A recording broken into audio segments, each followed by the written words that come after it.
Después de muchos años de incesante trabajo, logró terminar su obra maestra. La idea le comenzó a roer el pensamiento una mañana en que el profesor nos leyó algo sobre un personaje de la mitología griega, que volaba con unas alas que él mismo había fabricado. Esa misma noche, Cesarín soñó que sobrevolaba el pueblo ante la mirada atónita de parientes y amigos que lo vitoreaban con estruendoso entusiasmo. Fue así como, al día siguiente, decidió de primas a primeras abandonar la escuela para entregarse a tiempo completo a la fabricación de un par de alas. Y siendo como era el sabio de la familia, sus padrastros no tuvieron más remedio que consentirle aquel arrebato de locura. «Es la voluntad de Dios», decía doña Clementina, con satisfacción de recompensa ante el asedio de sus vecinas más cercanas. Y casi 2 meses después habían logrado construir, con la ayuda de un talabartero y un carpintero, unas alas de cartón. Cesarín las contempló con una satisfacción que no le cabía en el rostro y comprobó por casualidad que eran enormes como su locura. El domingo todos en la familia se levantaron de madrugada y cuando comenzaba a aclarar el día partieron de excursión a uno de los terrenos de don Juan José de Jesús Antonio de la Sierra. Cuando el repique de las campanas anunciaba la misa de 6, ellos ya habían llegado al cerro. Vieron el sol erguirse sobre el filo de las montañas y con su poderío de rey oriental beberse insaciable la niebla y las escarchas del amanecer. Mientras procedían a amarrar las alas de Cesarín, quien las extendía con la torpeza de un sopilote cansado y tratando de darse ánimo exclamaba: «Lo lograremos, ma. Va a ver que lo lograremos». «Sí, mañana serás famoso», replicó ella, con un tono de duda reprimida que desesperadamente trataba de disimular con unas sonrisas mañaneras que se dibujaban en el rostro con la fragilidad de un mal pintor de retratos. Sin embargo, imaginó a Cesarín sobrevolando el pueblo y demás aldeas cercanas sostenido por un hilo mágico, y que aparecía fotografiado en pleno vuelo en todos los periódicos del país y que la noticia se difundía por todo el mundo, refiriéndose a la asombrosa hazaña de su hijo adoptivo. Su padrastro, escéptico aún, observaba todos los movimientos desde la ladera, calculaba el tamaño del golpe mientras veía la hondonada que se abría a sus pies como el vientre de una mujer vencida. Pero cuando Cesarín estuvo listo, únicamente se le ocurrió decir: «Que se haga la voluntad de Dios». Casi al instante lo miró tomar el impulso final y al llegar al borde del abismo ensayar un aleteo inútil. Cesarín por su parte no tuvo tiempo de pensar en nada mientras descendía velozmente como un objeto inservible por la garganta del barranco. Cuando 2 horas después despertó por el alboroto que armaba la gente que había contratado a su padrastro para que lo rescataran de las ramas de aquellos árboles que, casi por puro milagro, se habían atravesado en su camino para salvarlo de la muerte segura, lo único que se le agolpó en la mente como una idea insustituible es que aquel era apenas el primer intento. Don Juan José de Jesús Antonio de la Sierra trató de persuadirlo diciéndole que cuando terminara el bachillerato lo enviaría a estudiar aviación a Estados Unidos y que como regalo de graduación le compraría una avioneta para que volara a su antojo.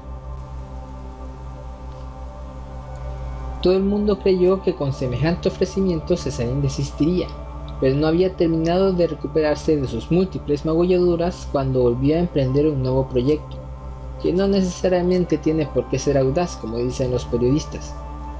No tardó mucho tiempo en construirse un nuevo par de alas, esta vez con la ayuda de un sastre ingenioso y un carpintero aprovechado, quienes fabricaron unas alas con marcos de bambú y manta estampada. Aunque muy parecidas a las anteriores, se veían más livianas y resistentes. Con la experiencia acumulada por su primer fracaso, Cesarín prefirió esperar algunas semanas para realizar ejercicios diarios con el fin de adquirir la fuerza necesaria a la hora de efectuar su segundo intento. Casi un mes después invitó a sus principales amigos y parientes, quienes atraídos por la extravagancia acudieron a la cita. Los resultados no pudieron ser peores que la primera vez, solo que en esta ocasión cayó en una poza llena de bañistas incrédulos que se encargaron de rescatarlo.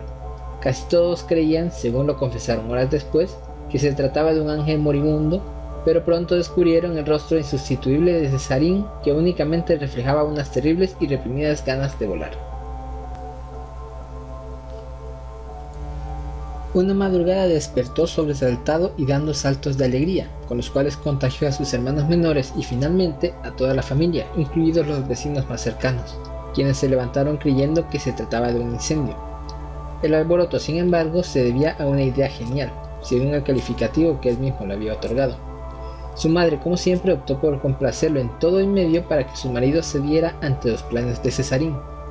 Fue así como durante los periodos en que las garzas llegan a comerse las garrapatas del ganado de don Juan José de Jesús Antonio de la Sierra, sus trabajadores se dedicaron a matarlas y desplumarlas, llegando a reunir en poco tiempo un total de 2.266.729 plumas, cantidad más que suficiente para confeccionar las alas de Cesarín. «Son más bellas que las alas de los ángeles», repetía llena de gozo doña Clementina cuando las vio terminadas. Para entonces nadie dudaba ya de la locura de Cesarín y de cómo se había contagiado en un par de meses doña Clementina, quien había abandonado por completo sus oficios religiosos para seguir con detalle las prácticas de su hijastro. Su vecina de enfrente, doña Azucena Martínez, muy dada a aventurar opiniones, decía que Cesarín tenía más leña para brujo que para santo. Doña Clementina, sin embargo, sostenía que aquello era producto de la voluntad de Dios. El resto de la gente, más apegada a la lógica y a la realidad, consideraba que todo se debía a la locura colectiva que había contagiado a toda la familia. Por eso, muy a menudo se les oía decir: a nadie que sea cuerdo se le puede ocurrir apoyar semejantes disparates. Por fin, al cabo de interminables ensayos que amenazaban con volverse eternos, sus padres dispusieron la fecha y el lugar para efectuar el último vuelo, pues de acuerdo a las expectativas de don Juan José de Jesús Antonio de la Sierra, si no se mataba, que era lo más probable, había decidido de todos modos no apoyarlo más. De modo que llamarlo el último vuelo resultaba mejor que hablar del tercer intento. Sin embargo, la gente convino de manera casual y espontánea ponerle el último vuelo del pájaro travieso. Para entonces la noticia se había propagado por todos los alrededores. Por eso el tercer domingo de mayo de 1968, a las 4 de la tarde, una hora antes del vuelo, el pueblo se encontraba intransitable. Todo el mundo andaba buscando el mejor lugar para mirar con lujo de detalles, como también dicen los periodistas, todo el espectáculo que depararía aquella locura. Casi todos estábamos seguros que el disparate terminaría en tragedia, por eso muchos de mis compañeros decían: esta noche habrá velorio en casa de Rico. Recuerdo que como a las 5 de la tarde, la mayor parte de la gente se había aglomerado en la falda del cerro. Hubo un grupo que arregló una manta inmensa, todo por si se le ocurría caerse a Cesarín, como era lo más probable. A la cima solamente subimos sus dos amigos íntimos, sus hermanastros, sus padrastros y el cura. Doña Clementina, a pesar del optimismo que trataba de expresar con sus palabras de aliento, se encontraba nerviosa. Una ola de aflicción le saltaba casi a empellones de su rostro ceniciento y regordete, mientras de sus escuálidos ojillos afloraba a borbotones la duda y el misterio. Don Juan José de Jesús Antonio de la Sierra no hacía más que rascarse la barbilla y muy de vez en cuando deshilacharse su rala cabellera gris, mientras daba vueltas como un topo. Sus hermanastros gozaban a mares al ver los aletazos de prueba que daba Cesarín. El cura rezaba sin parar, pidiendo a cada momento que se hiciera la voluntad de Dios. Andrés, mi otro compañero, se había sumergido entero en las aguas del asombro y observaba todo detalle con la precisión de un cirujano. Yo, muy seguro de que Cesarín volvería a desgajarse como un sopilote fulminado por un disparo, pensaba en el tiempo que tardaría en recuperarse y en el día en el que estaríamos de nuevo presenciando otro último intento. Por lo demás, estaba seguro de que no se moriría de eso.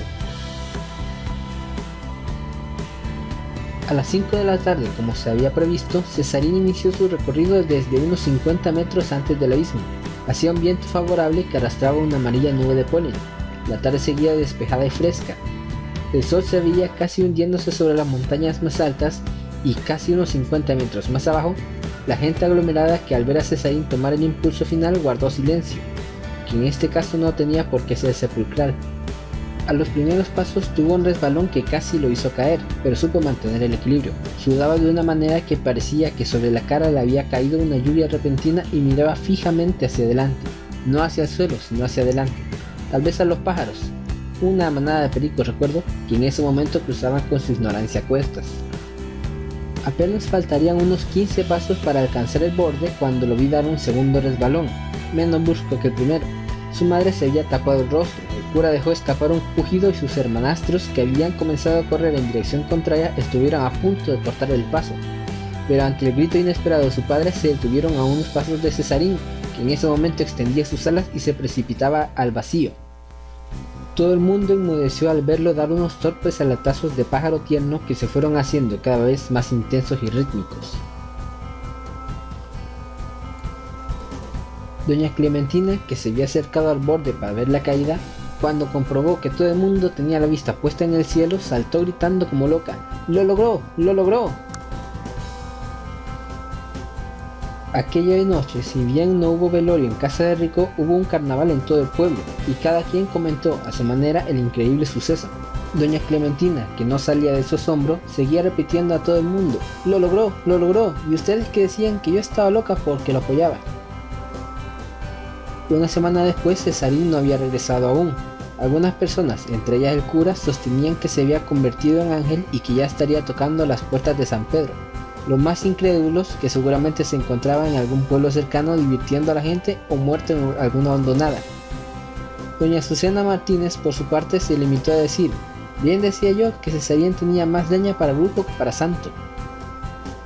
Lo cierto es que casi un mes después de buscarlo por todos los lugares de la región no se pudo dar con él. Esto sirvió para que el cura confirmara sus sospechas.